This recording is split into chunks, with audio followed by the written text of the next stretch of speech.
இன்னைக்கு நாம ட்ரங்கோட 5th episode தான் பார்க்க போறோம். போன எபிசோட்ல ஹீரோயின் ஹீரோவை கிஸ் பண்ணிடுறா. அன்னைக்கு நைட்டு ஹீரோவும் ஹீரோயினும் ஒன்றா இருக்காங்க. அதுக்கு அடுத்து தூங்கும்போது இப்போ ஹீரோயினுக்கு கெட்ட கனவு. அவள் கல்யாண ட்ரெஸ்ஸில் அவளோட பாய் ஃப்ரெண்டை போகாத நில்லுன்னு கூப்பிட்டுட்டே ஓடுறா. அவன் அவளை திரும்பியே பார்க்கல. கொஞ்ச தூரம் போனதும் திரும்புறான். ஆனால் பார்த்தா அது அவனோட பாய் ஃப்ரெண்ட் இல்லை, ஹீரோ மாதிரி தெரியுது. ஹீரோவும் அந்த பாய் ஃப்ரெண்ட் மாதிரியே விட்டுட்டு போயிடுவானோ என்னவோன்னு பயப்படுறா. அதனால தான் இப்படி கனவு வந்திருக்கு. அவள் தூக்கத்திலேயே பயப்படுறது ஹீரோவுக்கு நல்லா தெரியுது. அவள் பக்கத்தில் உட்காந்து அவள் கையை பிடிக்கிறான். அப்படியுமே அவள் எழுந்துக்கல. அப்போ அவள் ஃபோனுக்கு ஒரு மெசேஜ் வருது. ஹீரோ ஃபோன் எடுத்து பார்க்குறான். ஹீரோயினோட பெஸ்ட் ஃப்ரெண்டு தான் மெசேஜ் அனுப்பியிருக்கா. அந்த ஸ்டாக்கர் இருக்கான்ல, அதான் கேக் செய்கிறவன், அவன் பேரை போட்டு அவனை உன் வீட்டு பக்கத்தில் பார்த்தேன், உனக்கு ஏதாவது துப்பாக்கி ரெடி பண்ணி தரவா அப்படின்னு கேட்டிருக்கா. துப்பாக்கி தேவைப்படுற அளவுக்கு என்ன ஆபத்து அப்படின்னு யோசிக்கிறான். இப்போ அவள் எழுந்ததுமே இதை பற்றி பேசுகிறான். அவளும் அவன் எப்போவுமே என்னை ஸ்டாக் பண்ணிகிட்டே இருப்பான், 5 வருஷமாக என்னை ஃபாலோ பண்ணுறான், இப்போ கூட அவன் வெளியில் நின்று நம்மளை பார்த்துட்டு இருக்கலாம் அப்படின்னு சொல்லும்போது போலீஸ்கிட்ட கம்ப்ளைண்ட் கொடுத்துருக்கியான்னு கேட்குறான். 5 வாட்டி கம்ப்ளைண்ட் கொடுத்துருக்காளாம். ஆனால் எந்த யூஸுமே இல்லை. நான் உனக்கு ஏதாவது இதில் ஹெல்ப் பண்ண முடியுமான்னு ஹீரோ கேட்க, இந்த விஷயத்தில் நீங்கள் தலையிடவே கூடாது, எங்களோட மேனுவல் படி அப்படின்னு சொல்லிட்டு எஞ்சி போயிட்டா. இப்போ அடுத்து லீசோவை கட்டுறாங்க. அவள் ஏதோ ஒரு கிளைண்ட்டை மீட் பண்ணணுன்னு ஒரு ரெஸ்டாரண்ட்டில் உட்காந்துருக்கா. யாரா அந்த கிளைண்ட்டுன்னு பார்த்தா அந்த ஸ்டாக்கர் பையன் தான். இவன் எதுக்கு இவளை பார்க்க வந்திருக்கான்னு பார்த்தா ஏதோ கடை வைக்க போறேன்னு சொல்லி மாடல் பார்க்கறதுக்கு தான் கூப்பிட்டுருப்பான். ஆனால் அவன் அதுக்காக வர சொல்லலை. இந்த லீசோ ஹீரோயினை அப்பப்போ டிஸ்டர்ப் பண்ணிட்டு இருக்கால, அதுக்கு அவளை வான் பண்ணிட்டு போக தான் இவன் பேசுறது. ஹீரோயினை தான் மட்டும்தான் தொல்லை பண்ணணுன்ற மாதிரி இருக்கு.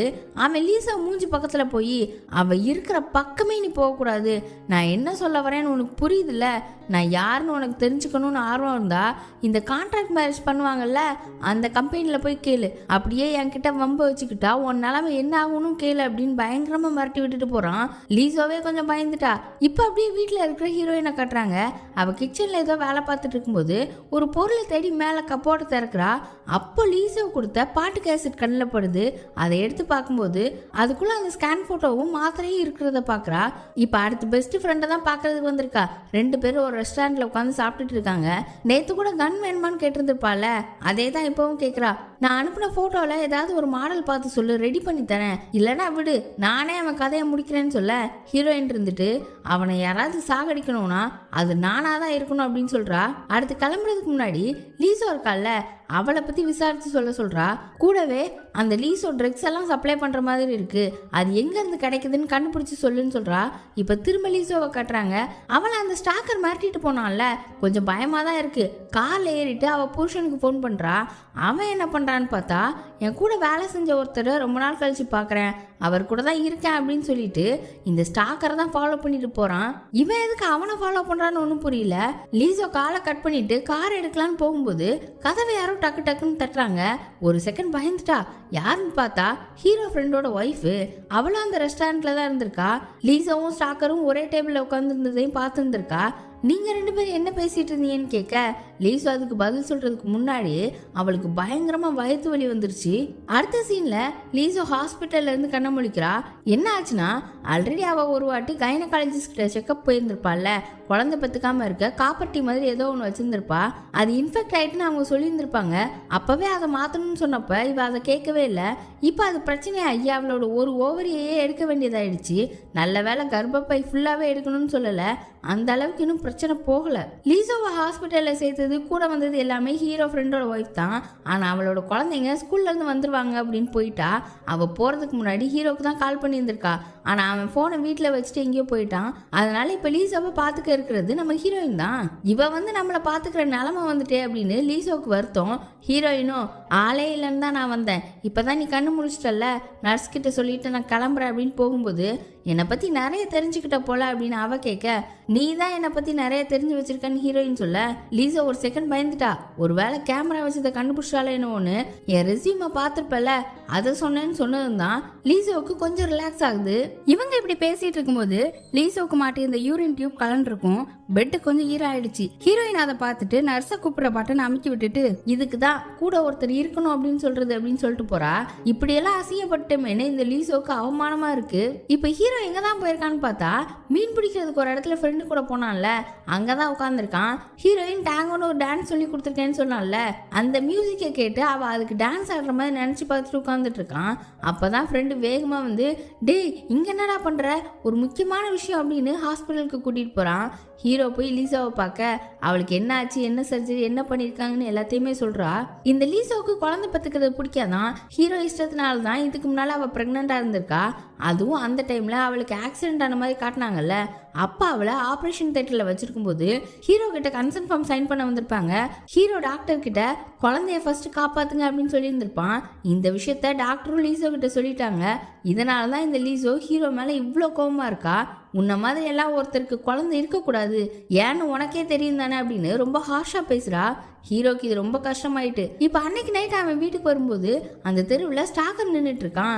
ஹீரோக்கு டவுட் வந்து, நீ தான் அவனா அப்படின்னு கேட்க அவன் அப்படியே பார்க்குறான். அடுத்து என்னாச்சுன்னு பார்த்தா ஹீரோ அந்த ஸ்டாக்கரை வீட்டுக்குள்ளவே கூட்டிட்டு வந்து ஹாலில் உட்கார வச்சுட்டு ஹீரோயின் கிட்ட போறான். அவளுக்கு செம்ம காண்டு. ஏன் இப்படி பண்றீங்க அப்படின்னு கேட்கும்போது, பேசிட்டா எல்லாமே சரியாயிடும் அப்படின்னு சொல்ல இப்போ 3 பேர் சோஃபால உட்காந்துருக்காங்க. ஹீரோ அந்த ஸ்டாக்கர் பையில சும்மா சாதாரணமான ஸ்டாக்கர்ன்ற மாதிரி நினைச்சிட்டு இருக்கான். ஆனா அவன் பெரிய சைக்கோ. ஹீரோ ஃபர்ஸ்ட் கேஷுவலா எங்க வேலை பாக்குறீங்க என்ன ஏதுன்னு கேட்டுட்டு இருக்க அவன் வீட்டை அப்படியே சுத்தி பார்த்துட்டு, ஏன் இவ்வளோ பெரிய வீட்டில் சிசிடிவி கேமராவே இல்லை, நிறைய ரகசியங்களை மறைச்சு வச்சிருக்கீங்களோ, இல்லை உங்களுக்கு கேமரானா பயமா? கரெக்ட், கேமராக்கு தான் பயம் அப்படின்னு சொல்லிட்டு சைக்கோ மாதிரி சிரிக்கிறான். இந்த பாயிண்ட்ல தான் ஹீரோக்கு இவன் எப்படிப்பட்ட ஆள்னு தெரியுது. இப்போ ஹீரோயின் அங்கே வந்து அவன் எதிர்த்தாப்புல உட்காந்துதும் அப்படியே நல்லவன் மாதிரி மூஞ்ச வச்சுக்கிட்டு அமைதியாக டீ குடிக்கிறான். டீ நிஜமாவே ரொம்ப நல்லா இருக்கு, அடுத்த வாட்டி வரும்போது நான் கேக் செஞ்சு கொண்டு வரேன் அப்படின்னு ரொம்ப வெக்கப்பட்டு பேசினான். இதெல்லாம் பார்த்த ஹீரோ அவனை தனியாக வெளியே கூட்டிட்டு போய், தம்பி இங்கே பாரு, நான் இது வரைக்கும் என்னோட பணக்கார பவரை எங்கேயுமே யூஸ் பண்ணது கிடையாது, உன் வாழ்க்கையை அழிக்கிறதுக்கு அதை யூஸ் பண்ண வச்சிடாத, ஹீரோயின் இருக்கிற பக்கமே நீ வரக்கூடாது அப்படின்னு மிரட்ட, அந்த பையன் எதுக்கெல்லாம் பயப்படுவானா, ஏற்கனவே நாசமாக போகிற வாழ்க்கையை திரும்பி எப்படி நாசமாக்குவீங்க, ஏன் அவளுக்காண்டி இதெல்லாம் பண்ணுறீங்க, அவன் நிஜமாவே உங்க ஒய்ஃப் நம்புறீங்களா அப்படின்னு சிரிக்கிறான். ஹீரோ அவன் சட்டையை பிடிச்சி அவகிட்ட வராத அப்படின்னு சொல்ல, அவ உங்களை லவ் பண்ணுவான்னு நினைக்கிறீங்களா, அவளுக்கு அந்த விஷயம் தெரியுமா, நீங்களே உங்க அம்மாவை கொண்டது அப்படின்னு கேட்குறான். ஹீரோக்கு செம்மக்கும். அப்படியே அவன் கழுத்தை பிடிச்சி நெரிச்சிட்டு இருக்கான். ஆனா ஏன் இந்த ஸ்டாக்கர் பைய ஹீரோ கிட்ட இப்படி கேட்டான்னு தெரியல. இந்த ஸ்டாக்கரை ஏகப்பட்ட பேர் சாகடிக்கும்னு நினைக்கிறாங்க. ஹீரோயினோட பெஸ்ட் ஃப்ரெண்டு. இப்ப ஹீரோ இதுல லீசாவை வேற மிரட்டிட்டு போனானா, யார் கையால சுத்திருப்பான்னு ஒரே சஸ்பென்ஸா இருக்கு. இப்ப அந்த ஸ்டாக்கர் பைய ஹீரோ வீட்டுல இருந்து கிளம்பிட்டான். ஹீரோயினும் சோஃபால உட்காந்து சில விஷயங்களை பேசுறாங்க. அதுல ஃபர்ஸ்ட் ஹீரோ ஏன் குழந்தை வேணும்னு நினைக்கிறான் அப்படின்னா, ஒரு குழந்தை வந்துட்டா அவன் அப்பாவாயிருவான், இன்னொருத்தர் பையன் இருக்கிறது போயிடும், அந்த ஐடென்டிக்காக தான். ஆனா லீசோக்கு குழந்தை பத்துக்கிற ஆசையே கிடையாது. இதெல்லாம் சொல்லிட்டு இருக்கும்போது நமக்கு அப்படியே ஒரு ஃபிளாஷ்பேக்கு போறாங்க. லீசோ பிரெக்னெண்டா இருந்தப்போ அவளுக்கு ஒரு ஆக்சிடென்ட் ஆச்சுல்ல, அது தற்செயலாக நடந்ததே கிடையாது. இந்த லீசோ தான் ரெட் சிக்னல் இருக்கும்போது வாண்டடா ரோடை கிராஸ் பண்ணி இருந்திருப்பா. ஆக்சிடென்ட் ஆகணும்னே அதையும் ஹீரோ பார்த்துருந்துருப்பான். இந்த இன்சிடென்ட்டுக்கு அப்புறம் தான் ஃபர்ஸ்ட் டைமா லீசோ கிட்ட இருந்து அவன் விலகி இருக்கணும்னு நினச்சிருந்திருப்பான். அதனால தான் டாக்டர் கிட்டையும் ஃபர்ஸ்ட் குழந்தைய காப்பாற்ற ட்ரை பண்ணுங்க அப்படின்னு சொல்லியிருந்திருப்பான். இப்போ அப்படியே அங்கே ஹாஸ்பிட்டலில் இருக்கிற லீசோவை காட்டுறாங்க. அவளை பார்க்கறதுக்கு கான்ட்ராக்ட் மேரேஜ் பண்ணுற கம்பெனியோட சிஇஓவே வந்திருக்காங்க. அந்த ஸ்டாக்கர் லீசோவை மிரட்டிட்டு அந்த கம்பெனியில் போய் என்னை பற்றி கேளுன்னு சொல்லியிருந்திருப்பான்ல, அதுக்கு தான் சிஇஓ வந்திருக்காங்க. இப்போதான் அந்த ஸ்டாக்கரை பற்றி பயங்கரமான விஷயம்லாம் தெரிய வருது. ஒரு பக்கம் சிஇஓ லீசோ கிட்ட அவனை பற்றி சொல்லுவாங்க, அங்கே ஹீரோயினும் ஹீரோ கிட்ட அவனை பற்றி சொல்லுவா. ரெண்டையுமே சேர்த்து ஒன்றா நான் சொல்கிறேன். அந்த ஸ்டாக்கர் ஹீரோயினை ரொம்ப தொல்லை பண்ணதுனால அவனை எப்படியோ பிடிச்சி மென்டல் ஹாஸ்பிட்டலில் இந்த சிஇஓ தான் போட்டிருப்பாங்க. ஆனால் சீக்கிரமாகவே வெளியே வந்துட்டான். நிறைய வாட்டி அவன் ஜெயிலுக்குலாம் வேற போயிட்டு வந்திருக்கான். அசால்ட்டு, அட்டம் மர்டர், திருட்டுன்னு நிறைய கேஸில் ஜெயிலுக்கு போயிட்டு வந்தவன் 4 வருஷத்துக்கு முன்னாடி ஹீரோயினோட கம்பெனியில் வேலை பார்க்குற ஒரு ஆளை ஹீரோயின் முன்னாடியே கழுத்து திருவி சாகடிச்சுட்டு போயிருக்கான். அவன் சாகடிச்ச அந்த எம்ப்ளாயி அந்த கம்பெனியோட செக்யூரிட்டி ஆஃபீஸ். பொதுவாக இந்த கம்பெனியில் உள்ள செக்யூரிட்டி ஆஃபீஸ் எல்லாமே இதுக்கு முன்னால் ஸ்பெஷல் ஃபோர்ஸ், பிரசிடென்ட்டுக்கு பாடி கார்டா அத்லட்டா இருக்கிறவங்க அவங்கள ஒருத்தரையே இந்த ஸ்டாக்கர் பகல்ல அவ்வளோ பேர் முன்னாடி கழுத்தை திருகி போட்டிருப்பான். அப்ப அவன் எவ்வளோ பெரிய ஆளா இருப்பான். இந்த விஷயத்தெல்லாம் ஹீரோயின் சொல்லிட்டு என்னை விட என்னை சுத்தி உள்ளவங்களுக்கு தான் அவனால ஆபத்து அதிகம், அவன் எப்படியாவது நீ எனக்குன்றத காட்டிட்டே இருப்பான் அப்படின்னு சொல்ல அந்த பக்கம் சிஇஓ அந்த கதையெல்லாம் லீசோ கிட்ட சொல்லிட்டு நீங்க இப்ப என்ன பண்ணிட்டு இருக்கீங்களோ அதை அப்படியே நிறுத்துங்க, இல்லைன்னா ஜூஜிட்சு கற்றுக்கோங்க. ஜூஜிட்சு தற்காப்பு கலை. அந்த ஸ்டாக்கரால ஹீரோயின் கூட அதை கற்றுருக்கா. இப்போ சிஇஓ போனதும் லீசோ ரூமுக்கு வெளியில சும்மா வாக்கிங் போக இந்த ஹாஸ்பிட்டலில் தான் ஹீரோவோட அப்பாவும் அட்மிட் ஆயிருக்காரு. இவ ரூம் பக்கத்தில் தான். இப்போ அவரை போய் பார்த்து இந்த ஆள் எப்போவுமே நான் அசிங்கப்படுத்திட்டு தான் இருப்பான், எங்களோட கல்யாணம் இந்த கம்பெனிக்கு கெட்டதுன்னு சொல்லுவான், நான் என் வாழ்க்கையில் சந்திச்சதுலேயே கேவலமான ஆள் இவன் தான் அப்படின்னு சொல்லிட்டு அந்த ஆளை பொலிர்னு கண்ணத்திலே அப்புறா டக்குன்னு அவர் ஒரு செகண்ட் கண்ணை திறந்து அவளை பார்த்துருவாராம். அச்சுச்சோ, கோமால இருந்தவரை அடிச்சு எழுப்பிட்டா அப்படின்னு பார்த்தா நல்ல வேலை அப்படியெல்லாம் எதுவும் நடக்கல. டாக்டர் வந்து பார்த்துட்டு நினைவெல்லாம் வரல, தற்காலிகமாக வந்த ஒரு ரியாக்ஷன் தான், அவர் நிலைமை ரொம்பவே மோசமாக இருக்கு, நம்ம எதுனாலும் ரெடியாக இருக்கணும் அப்படின்னு சொல்லிட்டு போறாரு. அடுத்த நாளே அவர் இறந்தும் போயிட்டாரு. அவங்க நாட்டில் இறப்புக்கு எல்லாருமே பிளாக் கலர் ட்ரெஸ்ஸில் தான் போவாங்க. அதே மாதிரி ஒரு ஹாலில் வச்சு தான் இறுதி மரியாதைலாம் நடக்கும். இந்த இடத்துக்கு ஹீரோயின் வரல. ஹீரோவோட பிளாக் கலர் கோட்டை மட்டும் ஒருத்தர்கிட்ட கொடுத்து விட்டுருக்கா. அவனும் அவள் வருவான்னு எதிர்பார்த்துருப்பான். ஆனால் அங்கே வந்தது லீசோ தான். அதுவும் அவங்க ஊர் முறைப்படி இறந்த வீட்டில் உள்ளவங்க போடுற ட்ரெஸ் அவள் போட்டு வந்திருக்கா. ஹீரோவும் நீ இதெல்லாம் பண்ணணும்னு தேவையில்லை அப்படின்னு சொல்லும்போது சின்ன வயசுலேருந்தே எனக்கு அவரை தெரியும், நான் இதை கூட பண்ணலனா எல்லாரும் என்னை எப்படி பேசுவாங்க அப்படி இப்படின்னு ஏதோ காரணம் சொல்லி ஹீரோ பக்கத்துலேயே ஒன்றா ஒட்டிக்கிறா.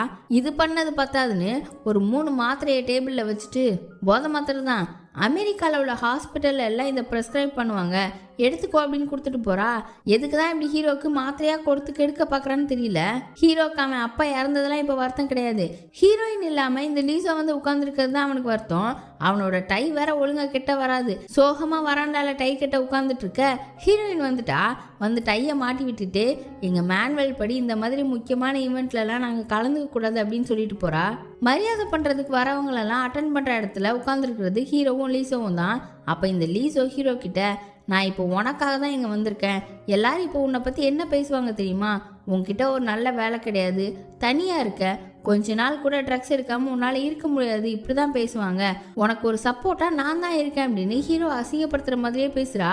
அவனும் அமைதியாக கேட்டுட்டு உட்காந்துட்டு இருக்கான். இப்படி இருக்க உன் வாழ்க்கையில் நான் கடைசி வரைக்கும் கூட இருந்தால் தான் கரெக்டாக இருக்கும், அவள் கிடையாது அப்படின்னு ஒரு பிட்டை வேற போடுறா.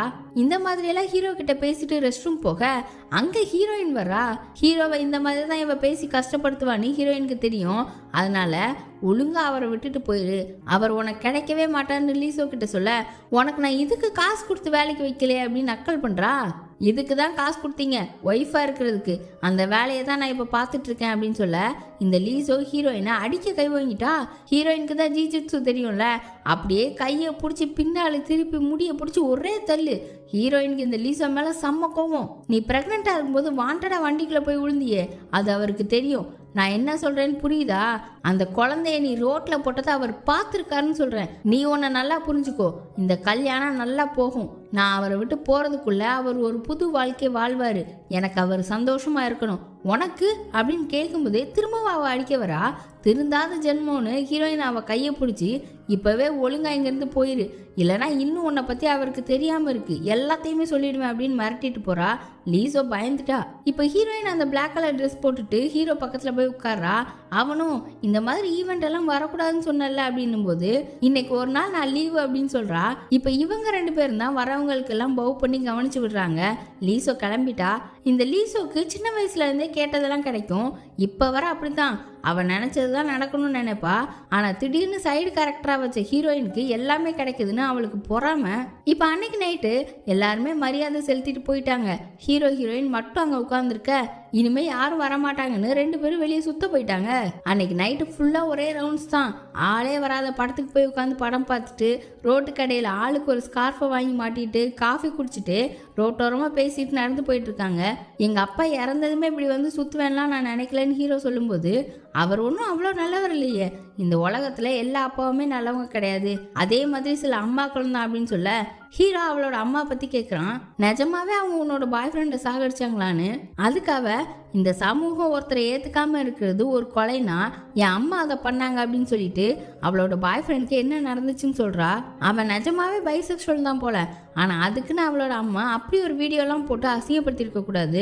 தான் பொண்ணு பைசெக்சுவலா இருக்கிற ஒரு ஆளை கல்யாணம் பண்ண போறான்னு தெரிஞ்சதும் அவனை பத்தி எல்லாருக்கும் தெரியப்படுத்தி இந்த நாட்டை விட்டே ஓட வச்சிட்டாங்க. அதுவும் கல்யாணத்துக்கு 10 நாளைக்கு முன்னால. 4 வருஷமா அவனுக்கு என்ன ஆச்சுன்னு தெரியாம இருந்துச்சுன்னு சொல்ல ஹீரோ கொஞ்சம் சோகமா வச்சுட்டு, அப்போ நீ அவனுக்காக வெயிட் பண்றியான்னு கேக்குறான். அவ எதுவுமே பதில் சொல்லல. நான் உன்னை விட்டு கொடுக்க மாட்டேன்னு சொன்னா என்ன ஆகும் அப்படின்னு கேக்குறான். அவ அதுக்கும் பதில் சொல்லல. இப்ப அடுத்த நாள் ஆயிட்டு ஹீரோ அப்பாவோட பாடியை தகனம் பண்ணிட்டாங்க. சாம்பலை தண்ணியில கரைச்சிட்டு இருக்க இந்த சடங்குக்கும் நிறைய பேர் வந்திருக்காங்க. அப்படியே பேக்ரவுண்ட் மியூசிக் ஒரு மாதிரி போட ஆரம்பிக்க லீசோ புருஷனோட அங்க வரா. இப்ப எதுக்கு இந்த மியூசிக், என்ன ஏலார பண்ண போறான்னு பார்த்தா ஹீரோ ஹீரோயின் கிட்ட நீங்க 2 பேரும் டிவோர்ஸ் பண்ணிக்கோங்கன்னு சொல்றா. அப்படியே இந்த எபிசோட் முடியுது. எவ்வளவு அடி வாங்கினாலும் திருந்தவே திருந்தாது இந்த லீசோ.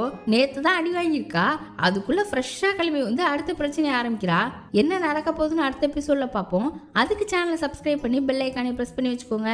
வீடியோ பிடிச்சிருந்தா மறக்காம லைக் பண்ணி உங்களோட கருத்துக்களை கமெண்ட்ஸ் போடுங்க. Bye by.